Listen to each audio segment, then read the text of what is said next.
and welcome back to another LEGO Star Wars review.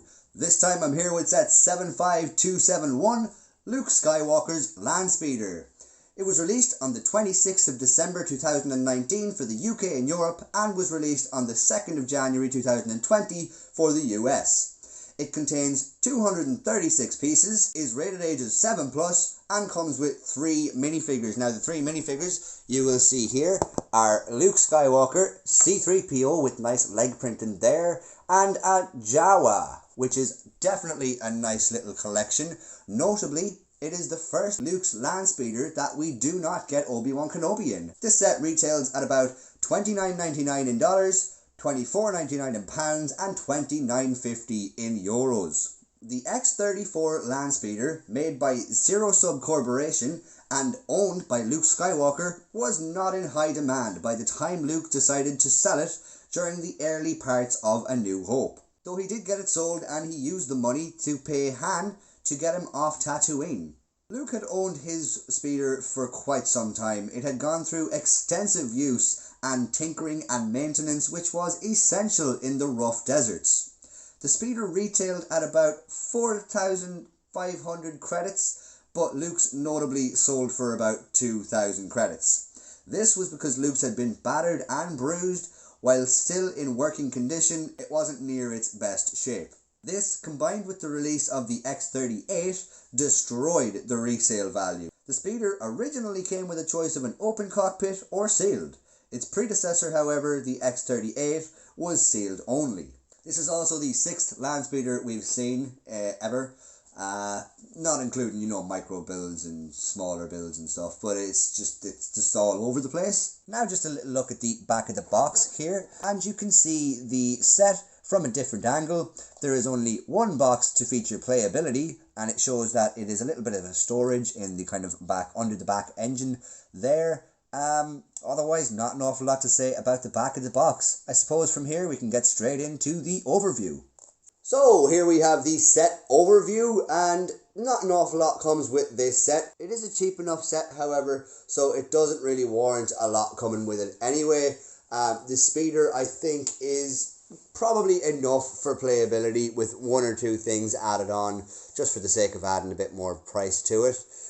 We can see that the only figure that actually comes with a weapon essentially is the Jawa with his stun blaster. Obviously 3PO doesn't get a weapon at all, and you can argue that this is Luke's weapon, but on the instructions it doesn't say to build this with him. It says to build this with the speeder, so that's kind of just a little kind of pointer. I would consider that not his weapon. I would consider it for the car and an add-on to the playset. Also, it comes with a set of binoculars, and that's pretty much it. It comes, of course, with the, as you see on the front of the box, the little, I wouldn't even call it a Jawa house or anything, it's kind of just a sand mold, and the speeder, of course, but not an awful lot I can really say about that. That is everything the set comes with, so let's get straight on to the minifigs. So first up here we have Luke Skywalker. As I said, he doesn't really come with his own weapon or lightsaber or anything, which makes sense because he doesn't really have a lightsaber at this stage in the film anyway. But we can see that it is, pretty much standard farm boy Luke. Printing on the torso and legs there is fairly standard. Nothing we haven't seen since 2016 in 7 different sets. But that's all I can really say. The only difference with this minifigure and the 2016 minifigure is the fact that there is a poncho with this one, and to be honest, I don't know if I'm a fan. Like, it looks good now that it's actually folded down. Once it comes out of the packet, it kind of sticks out like that for the first while, but it kind of looks better now that it's down like that. But also these little kind of I don't know what to call them, but these little straps maybe on the shoulders just look very thin, and it looks like with a small bit of pulling it might rip, so you kind of want to be very delicate with that, and it's very evident when it's in person. But there's not really an awful lot I can say about this Luke minifigure. He again is the same from 2016, has another face on the back of his head there, little bit of a more stern or concerned look, or even thoughtful maybe, depends on what you want to kind of go with. Yeah, definitely happy with the minifigure, however, because the poncho does look good, especially like once it kind of settles down a little bit. But again, not an awful lot of difference with this one. Moving on, so to C3PO. So here we have C3PO, and much like Luke, he was released in 2016, although this one has been in 11 sets. So seeing it come back in the Mos Eisley Cantina, I'm sure wasn't exactly a delight for many collectors and people who have been upkeeping with the sets since 2016. Definitely stale at this point for a lot of people, although having a Dark Age myself, this is actually the first time I've actually got this minifig. I think I should kind of feel embarrassed about that, to be honest. He's been in 11 sets, so that's something. But again, definitely a very nice minifig. The printing on it is really nice, I think. The only thing I would say is that he has got arm printing before, and I don't know why they took that off. I think they shouldn't ever really do that. If anything, they should be striving to get better, not worse. The Trade Federation MTT. But yeah, the leg printing is definitely very nice here. You can see kind of a lot of the detail is done well here. You can see a lot of the plates there, and also kind of, I think the knees are done well also. You can see as well that his kind of belt goes down onto the belt piece, which is definitely very nice to see there. A little bit of continuity from the top to bottom, and you can see the wires are exposed there as well in his kind of stomach, which is definitely a very nice addition to see there as well. The detail is just definitely very nice. On the back you can see more of the same, the plates and also the wire coming through the kind of torso area there as well. The head is definitely nice. I think it's the same mold probably for a long time, but just now in a different color. And the eyes are also colored in, which definitely makes them stand out a bit more, and is definitely nicer than the let's say the original one that was just all one solid color. But yeah, definitely a very nice minifigure. I love the colors on it, and again, I love the detail on it. I just think it's really nice. But yeah, that's pretty much all I can say about this minifig. Definitely happy with the minifig. I think he looks great. But you know, he's a bit stale for a lot of people at this stage. This being his 10th set, I think. And of course, Mos Eisley Cantina being his 11th. Hopefully we do get an update of that sometime soon. Moving on now to the Jawa, which was released in 2018. If you remember rightly, the Tatooine Battle Pack with a few droids and a few Jawas in it, this is actually a product of that. This is the same minifigure from that, and also it was in the Sandcrawler and will be in Mos Eisley Cantina as well. He comes with his little stun gun there, notably being the only character with any kind of weapon in the actual build a minifigure part of the instructions. You're supposed to build this with him, and nobody else really gets that in this set. However, I will say that it is nice, definitely nice printing there. The torso is done well, kind of nicely detailed really. But I'm not really going to spend too much time on it because these are all old figures really. Definitely nice detail there on the back as well, with the straps on the back going around to the front then and overlapping here as well. Definitely nice to see, definitely well done. I don't think they really needed to change it, which is why they haven't. But you know, it is what it is. Definitely a nice minifigure, but an old one at that, so I won't dwell too much on these minifigures. I do like the minifigure selection, although even though we've already got Obi-Wan in Obi-Wan's hut, and I think in Mos Eisley as well, I still think that there should have been an Obi-Wan in this, just to kind of keep up the tradition of having Luke and Obi-Wan in every Luke's Landspeeder. On now to the little sand mold of kind of like a cave, or kind of half a hut. I'm not really sure what it is.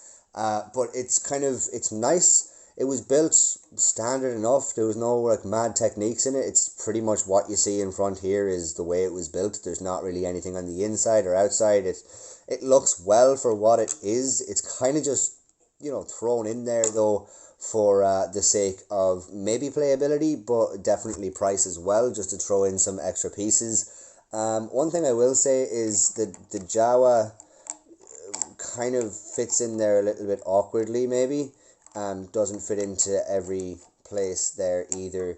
and with his gun, it is a little bit more difficult to fit him in there. Like, maybe not in that hand, but if you put his gun in this hand,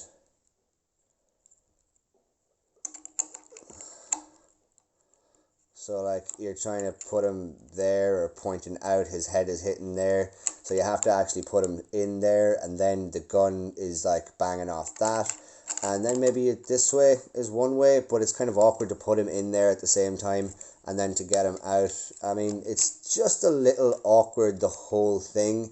It could have been done with maybe this being a bit higher, but you know, it's okay for what it is. It's definitely nice for playability because it gives the kids a little bit more to imagine with. But yeah, not an awful lot I can say on this either. It's a tiny little build. There's nothing unusual or really interesting with this part. Let's get straight on to the Landspeeder.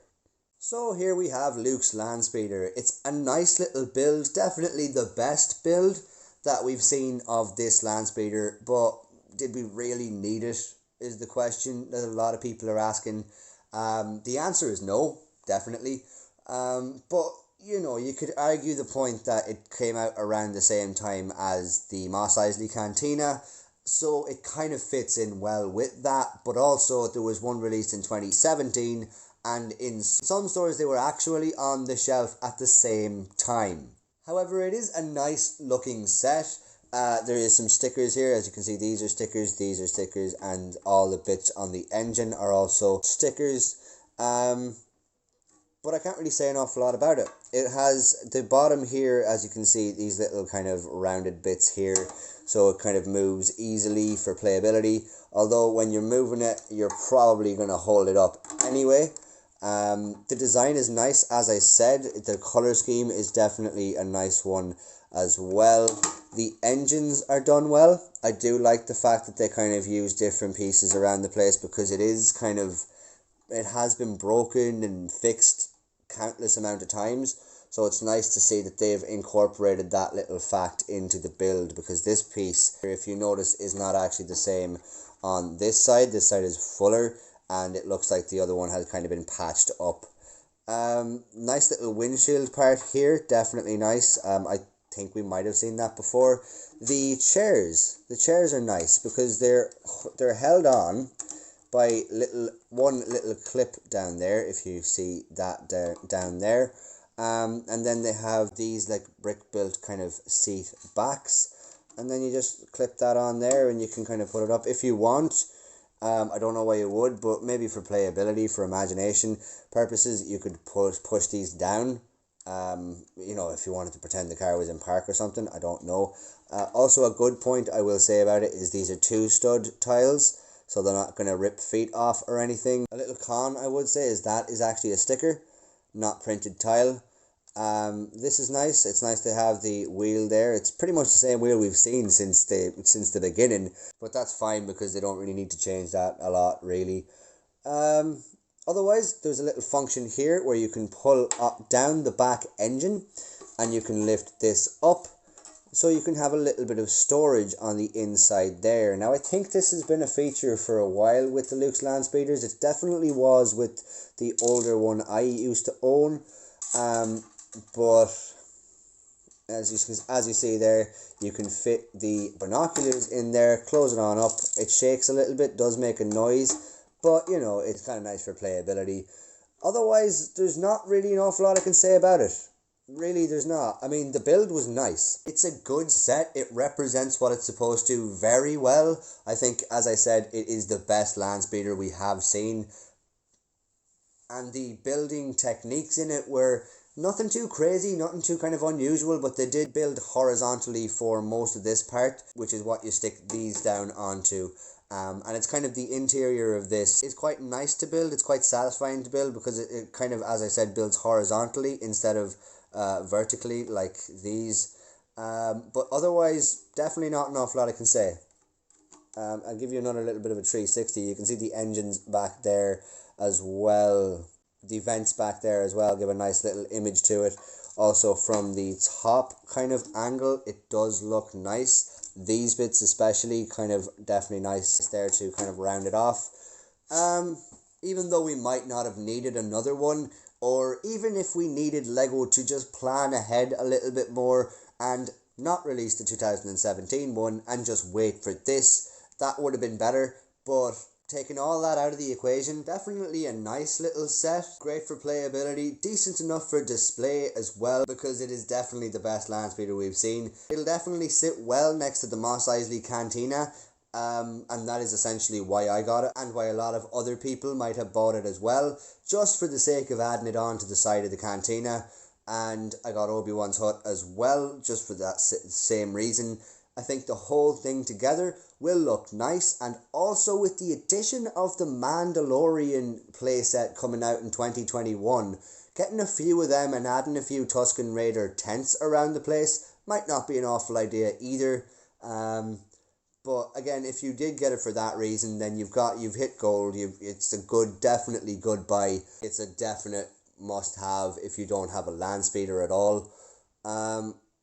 The only bad points I will say is that I could have done with some updated minifigures, and this could have been done a little better, maybe a little bigger. I wouldn't mind spending another $5 extra just to get a proper little build of that, a little bit more functional, a little bit more nice looking.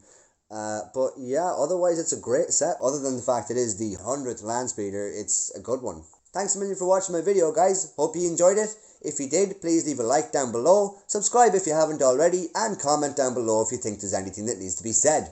Thanks a million, guys. See you again. Take care.